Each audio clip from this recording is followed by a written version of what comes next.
That's where we get the petition time. Let me read these comments before I get tapped into this whole thing. Vanderveer said, okay, let me see. Vanderveer, they said Drake dropped off a couple million Thug recently. I saw that. Pear said, think he is salty because he lost the beef against a post surprise winner and Drake ego is bruised. Facts. Beige Buddha, I wish we could put a pin in the beef long enough to support him in finding out the game that had been played behind the scenes. Vanderveer, I knew Drake was in trouble when he didn't pull Kendrick's song like they did to Pusha. Mm-hmm. Angel said, Brandy or Aaliyah, who is more beautiful? What? Hip East, everyone like and subscribe, please. Vanderveer, I didn't like what Drake did to DeRozan. I don't think he would have done that to Braun or Westbrook. Hip East to also share so the Red can get views and subs. I appreciate it. This is a holiday weekend, so it's okay if the numbers are low. It is going to be. But let's really get into the info. Because that's what we came here for. So Drake or his company, Frozen Moments LLC, is pretty much filing a petition against UMG and Spotify Inc., which UMG and Spotify are both foreign companies, though. So let's look at it. Petitioner Frozen Moments LLC, by and through its undersigned attorneys, respectfully petitioned to the courts pursuant to New York City practice, law, and rule for in direction of preservation of relevant evidence in the petition, custody, or control of UMG. So they pretty much saying pause them from getting rid of anything else that they try to do right now. This is a pre-action disclosure from the respondents. Okay. Nature of dispute. In this memo to staff reflecting on highlights of 2021, I'm wondering because the petition to Texas also has this thing about 2021. I'm curious about what's going on with that. Maybe that's when the deal was done for $400 million. I don't know.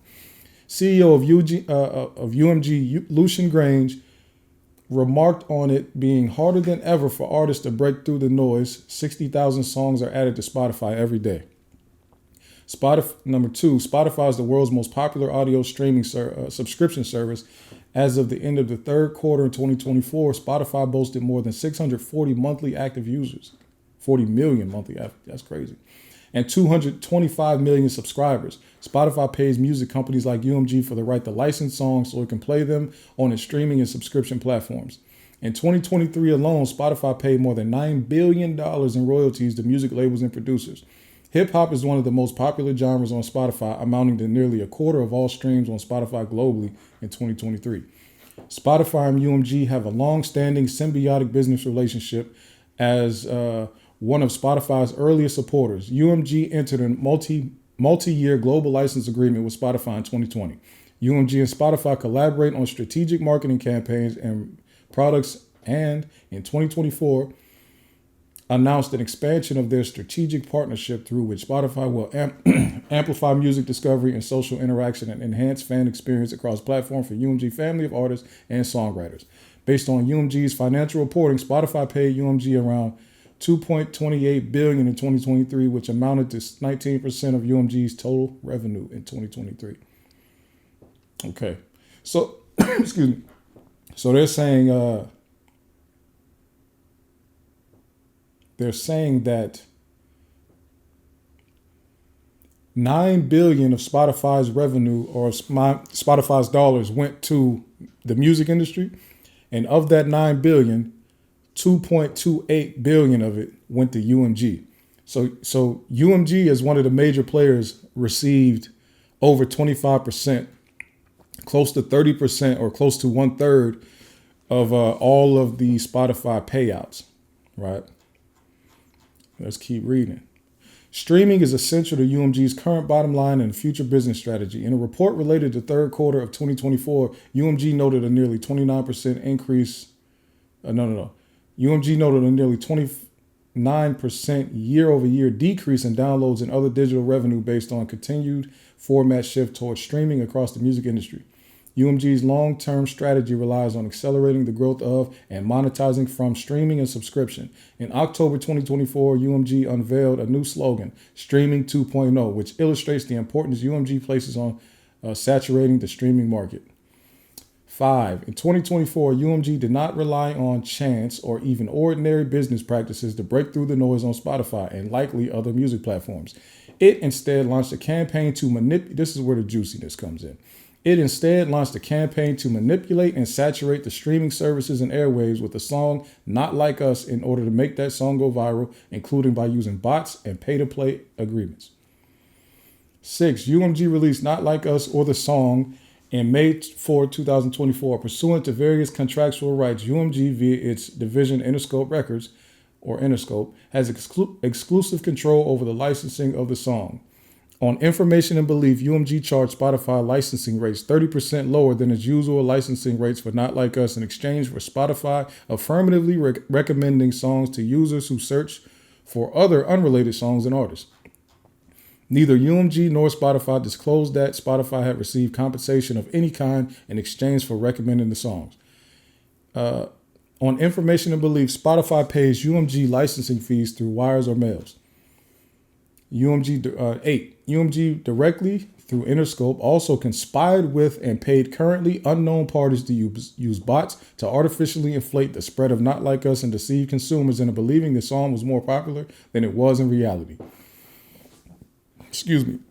Bots are software programs designed to mimic human behavior to appear to be real social media accounts.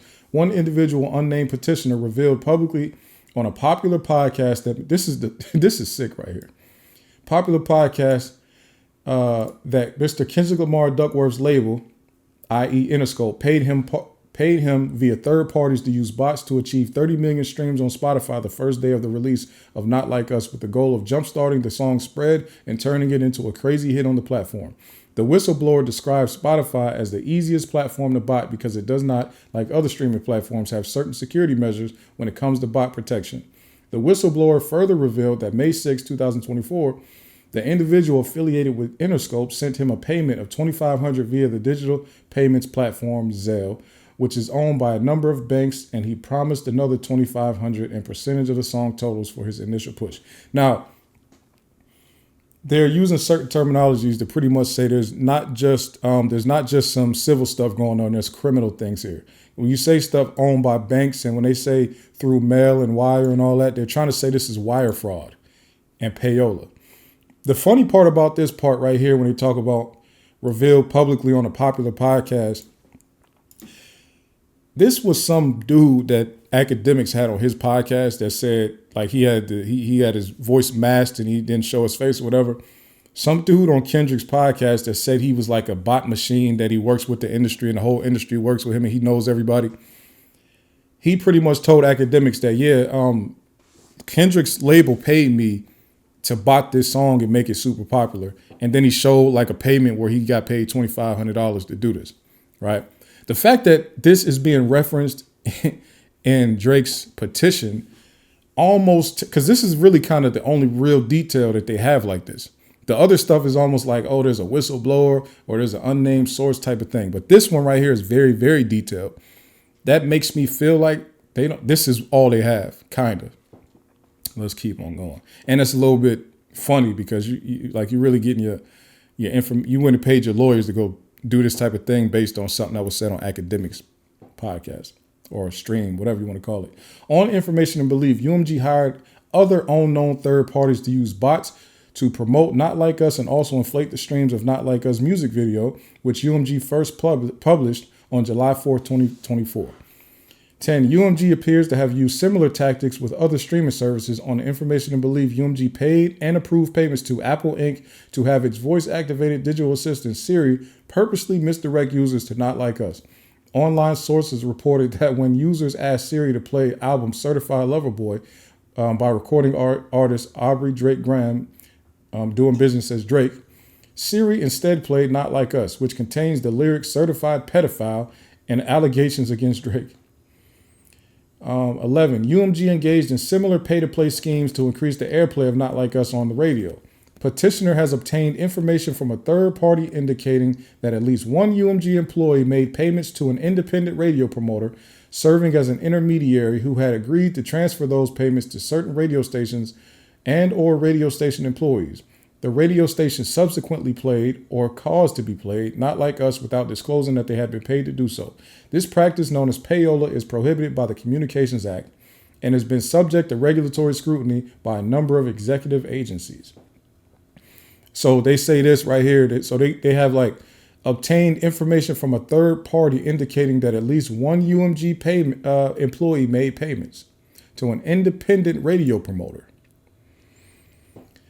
Now that could mean so many things. Like so somebody at UMG, this could be high level, this could be low level. Somebody at UMG that works there had some money, and they made payments to an independent radio promoter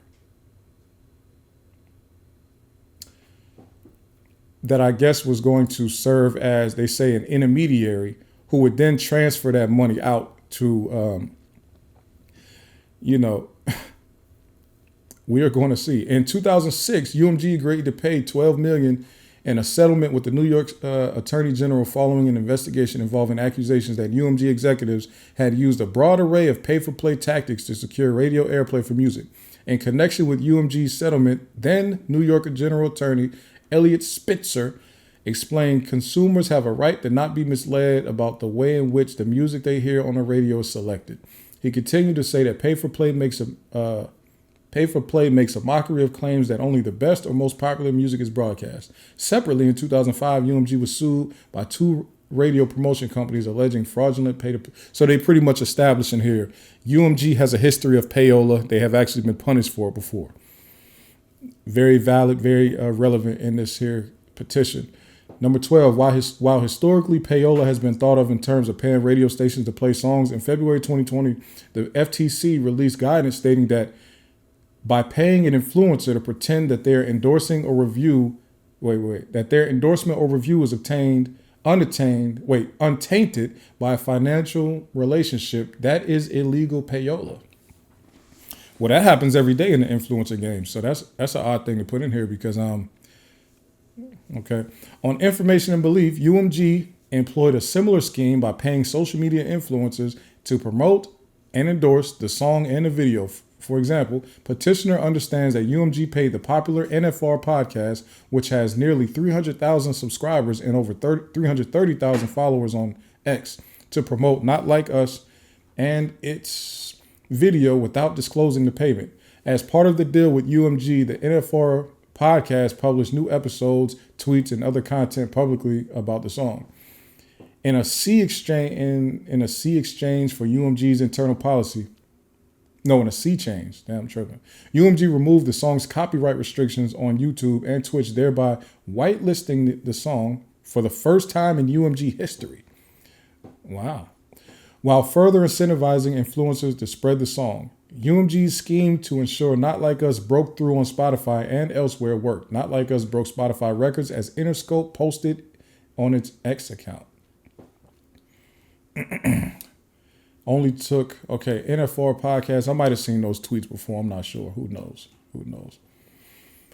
To date, Not Like Us has almost 900 million streams on Spotify and holds the record for the biggest single day streams of a hip hop song and most streamed diss track in Spotify history.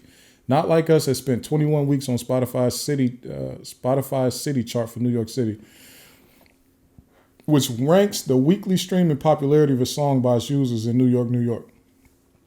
Within a week of its initial release, Not Like Us broke the record for the most streamed song in a 7-day period with 96 million streams. After UMG published the video, Not Like Us returned to the number one spot on the Billboard Hot 100. And in the same week, the song was streamed an additional 53.8 million times and played on the radio an additional 40 million times. From July 4th to August 8th, the video ranked first on YouTube's weekly top music video charts. On November 13th, the iHeart leaderboard reported that Not Like Us was the second most popular song on the platform.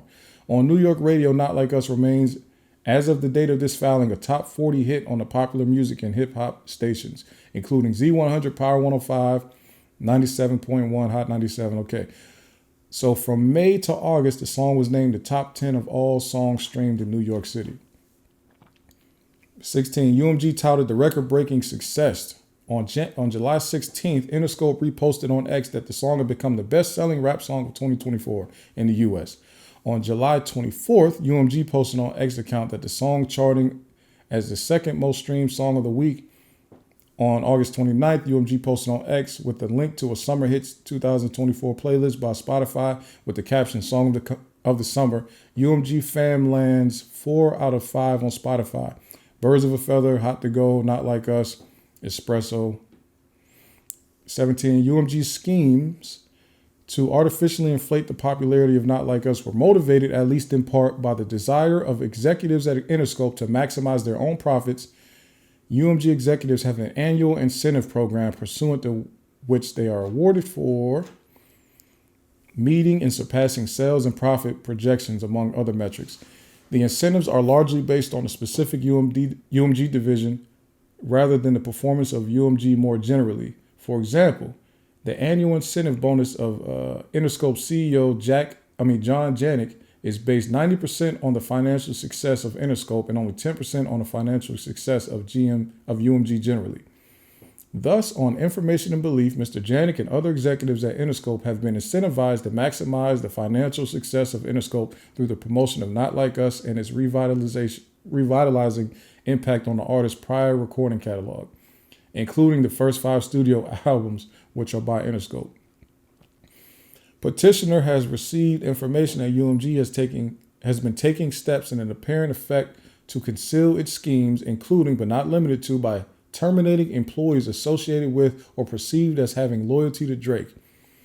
Indeed, UMG has demonstrated that it has no interest in taking responsibility for its misconduct. Over the past several months, Drake has repeatedly sought to engage UMG in discussions to resolve the ongoing harm he has suffered as a result of UMG's actions. UMG refused to engage in negotiations, insisted that UMG is not responsible for its own actions. Instead, UMG has pointed the finger at Mr. Duckworth, insisted that Drake should initiate legal actions against Mr. Duckworth rather than UMG, and even threatened to bring his own legal claims against Mr. Duckworth if Drake were to pursue claims against UMG.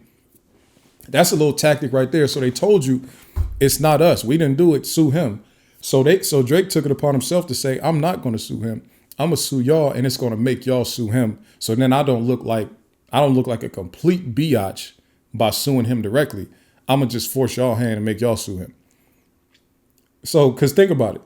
This petition, even right here, says Drake has been trying to pursue some type of action, some type of remedy for months, and UMG is telling them to kick rocks pretty much. So UMG pretty much is saying, we're not even worried about you suing us, first of all, because we didn't do nothing wrong. That should be the first thing that set off a light bulb in Drake's head, is that they probably don't have proof of anything he's talking about in this petition. So he's about to do all this stuff, get these depositions, and it's not going to show anything. But he just wants them to sue Kendrick. That's what it seems like to me. 19, streaming and licensing is a zero-sum game. Every time a song breaks through, it means another artist does not. UMG's choice to saturate the music market with Not Like Us comes at the expense of other artists like Drake. As Drake is Petitioner's sole owner and Petitioner owns the copyright of Drake's entire catalog, Petitioner suffered economic harm as a result of UMG's scheme.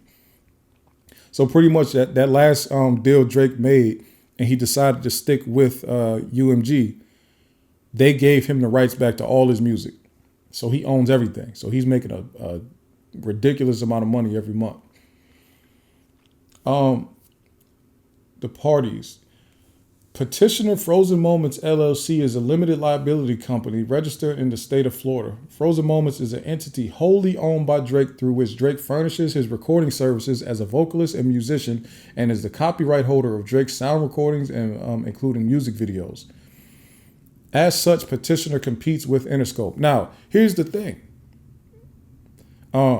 First of all, Drake is a genius for getting a deal like this, right? He got this massive deal, which they was calling like a $400 million deal or $500 million deal. But I'm wondering if it was actually that type of deal in cash, or if they were saying that's how much his catalog is worth. And because he's getting all his catalog back and being owned by his company, Frozen Moments, are they saying is that what the whole media push was about with this $400 million deal? Are they saying he's getting a $400 million catalog? I wonder. Respondent UMG is Respondent UMG is a wholly owned subsidiary of music of Universal Music Group NV, a publicly owned LLC incorporated under the laws of the Netherlands. UMG is a Delaware corporation registered to do business in the state of New York. UMG has offices at this address and this address. UMG has divisions included but not limited to Interscope, which represents Mr. Kendrick Lamar Duckworth, and Republic Records, which represents Drake. Interscope's publicity team operates out of this New York office. Respondent Spotify USA is a Delaware corporation with headquarters in New York City at 4 World Trade Center. Agree with, okay, Spotify is a digital music podcast and video service. Okay, so we'll get to this, but the thing about these two petitions name UMG a lot, right? But what they're really doing, and the reason that they are filed in these two different places, the one in New York is filed in New York because of Spotify, not because of UMG. And the one in Texas is filed in Texas because of iHeartRadio or iHeartMedia, not because of UMG, right? So pretty much Drake and his legal team are trying to put the pressure on the other side to give up the information. What business did you do with UMG? Because we are about to sue UMG. Give us everything. We want to get all of our ducks in a row because y'all have some type of information that we need to pursue this lawsuit. That's what this stuff is pretty much saying. He's saying like, yo, and we need the courts to mandate it because without that, they are not going to give us any information because UMG is everybody's biggest partner.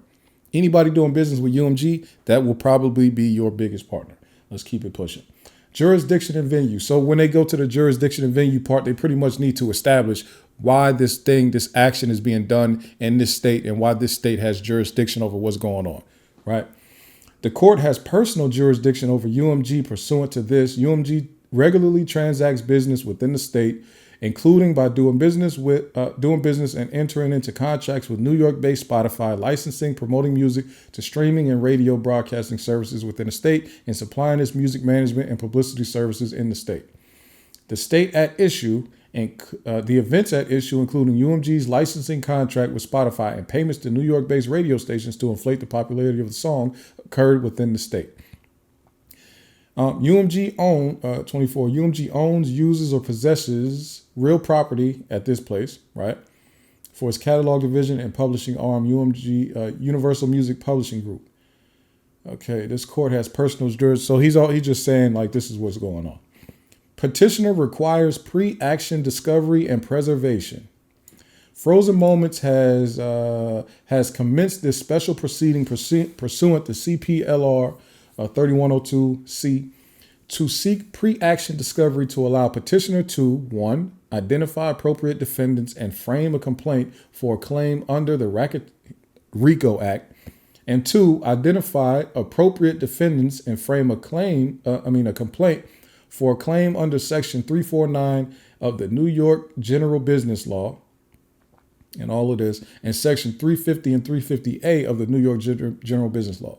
So you got Deceptive Business Act and the NY False Advertising Act. 28, a civil RICO. He's going crazy. Petitioner has a viable cause of action for civil RICO with predicate acts of wire fraud, mail fraud, and bribery for UMG's payments to unknown third parties in the form of reduced licensing fees to Spotify. However, petitioner requires additional information in order to frame his complaint and satisfy the heightened Rule 9b, pleading the standard applicable complaints sounding in fraud.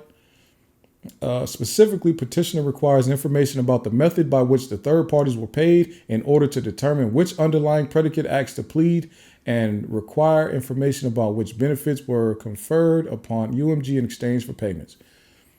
Additionally, petitioner lacks sufficient information to identify third parties who acted in conspiracy with UMG. Remember, we've been talking a lot about conspiracy on this channel. Conspire. You need multiple parties. Con, with, spire, breathe. To breathe together, to act together. Deceptive business practices and false advertising. Petitioner has information that agents of UMG paid at least one third party to use bots to stream the song on Spotify, and information and belief that practice extended to multiple third parties to artificially stream the song and video. UMG also gave financial benefits to Spotify and other unknown third parties to promote and play the song and video without disclosing payments. UMG then touted the success of the song and video, knowing the success was artificially inflated by its own manipulation. These practices harm consumers. They also violate New York Deceptive Business Act and New York False Advertising Act. Without the requested pre-litigation discovery, petitioner lacks sufficient information to identify the known but anonymous third-party streamer to identify any additional streamers from whom UMG paid. Petitioner also lacks sufficient facts to frame the complaint regarding what was exchanged for UMG payments. Now, I want to say something right quick. Earlier on Facebook, I was having this conversation with a guy who was saying, like, because I had said the reason Drake is able to make these claims is because he was the number one beneficiary of this exact behavior for the last 10 years. And he said, hey, what facts do you have to know that Drake benefited from this? I said, I don't have any facts. I'm speculating based on the things Drake put in this petition right here. And what Drake has put in this petition, he's letting you know he also does not have the facts. He's trying to get the facts from UMG. He has some like an inkling of information. People are passing information to him.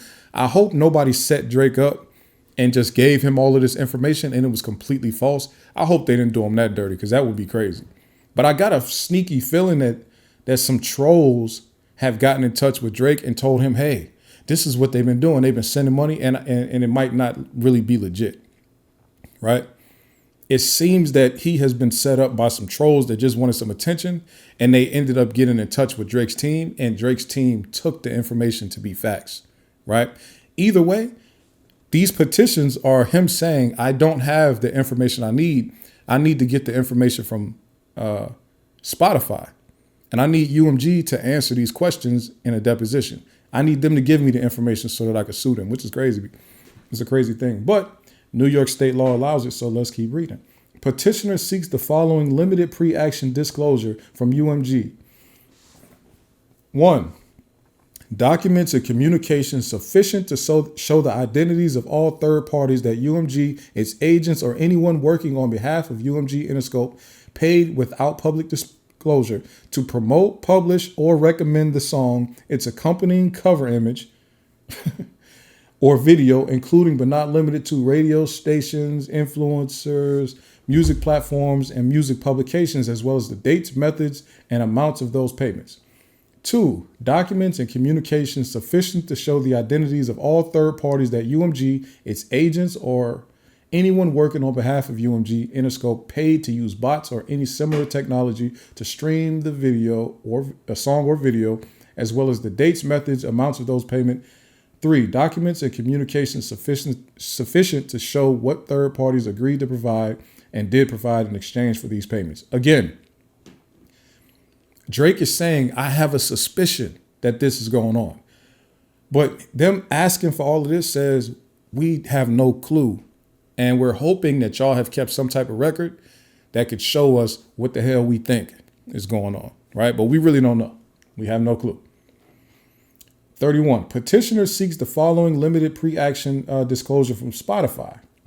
1. Documents and communications sufficient to show the dates, methods, and amounts of financial benefit, whether in the form of direct payment or reduced licensing fees provided to Spotify by UMG Interscope, its agents, or anyone working on its behalf in exchange for the promotion, publication, or recommendation of the song on Spotify. And 2. Documents and communications sufficient to show that Spotify or what Spotify agreed to provide and did provide in exchange for any such benefits. Again, this is all assuming that what Drake is alleging here is factual. This is going to be very embarrassing if they get in front of, this board, this deposition hearing, and they find out that it's not true at all. That will be very embarrassing. So now this song was really that big. 32, petitioner has further commenced to this special proceeding pursuant to this to seek an order requiring UMG, including Interscope and all divisions, as well as UMG's directors, officers, and relevant employees to preserve all documents and communication regarding the song, image, and video during the pendency of any litigation that petitioner commences against respondent and or any unknown third parties for the underlying causes of action discussed herein. Petitioner expects that much of the relevant evidence will be in the form of messages on social media platforms, payment applications, and text messages, including but not limited to iMessage and WhatsApp, which may not be preserved in the usual course. Petitioner is aware that senior executives at UMG regularly communicate for business through messaging platforms and applications. Okay. iMessage and WhatsApp. I'm feeling like Drake got scammed by somebody. So they want us to believe UMG directors and or officers or people high enough up that the court will see that as a representative of this massive conglomerate were reaching out to bot managers or social media influencers to circumvent the normal system of paying people and to go under the table to communicate with them directly and pay them to bot this Not Like Us song. We are supposed to believe that. Interesting, Drake. Interesting stuff here. 33, Exhibit A. Exhibit A to the verified petition is a proposed subpoena duces tecum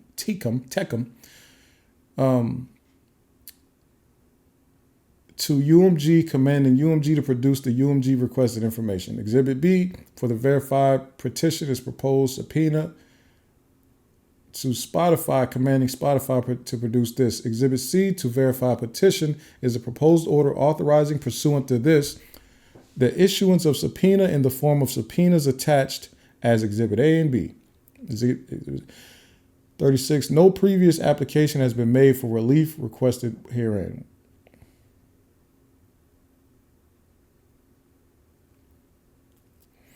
Compelling respond. Okay, so this is what they're asking for. They request that the court enter an order compelling respondent UMG to provide petitioner within 14 days of service on UMG by overnight mail a copy of the order with notice of entry, documents, and communications responsive to the request in Exhibit A.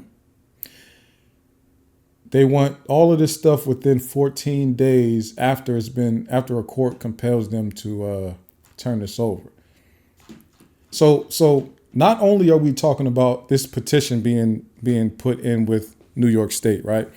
You also have to think about it as a judge then still has to go through this and say, this is valid, and we will force them to give over all this relevant information. So you got the multi-part thing going on here. A judge could say, get the hell out of here with that. Like, what are you talking about? Or a judge could tell them, hey, we need y'all to respond. We need y'all to tell us, why do you tell us who this other third party person is that you're saying took payment and went to go pay some other people? Like, you're just making these claims without really any proof.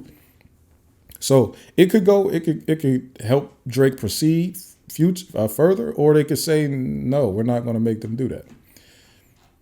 So this is the New York one. The New York petition is about Spotify, and they think that Spotify has been pretty much what they're saying is that the thing Spotify got that was unfair was the 30% reduced licensing rate. And because they got some, like, AKA a benefit, they were supposed to make it public. Now, to my knowledge, I've never seen Spotify make public what payments they receive from labels to boost anything up. You know what I'm saying? They don't tell us what they do to boost something up. We just start seeing it across the platform in different ways. But they don't say, hey, this is a paid poster. Spotify doesn't do that. So I'm a little bit interested in how they were supposed to do that. Now, let's look at the Texas one. Y'all still with me? We're about 45 minutes in. Y'all still with me on this? Because this is, like I said, it's very interesting to me.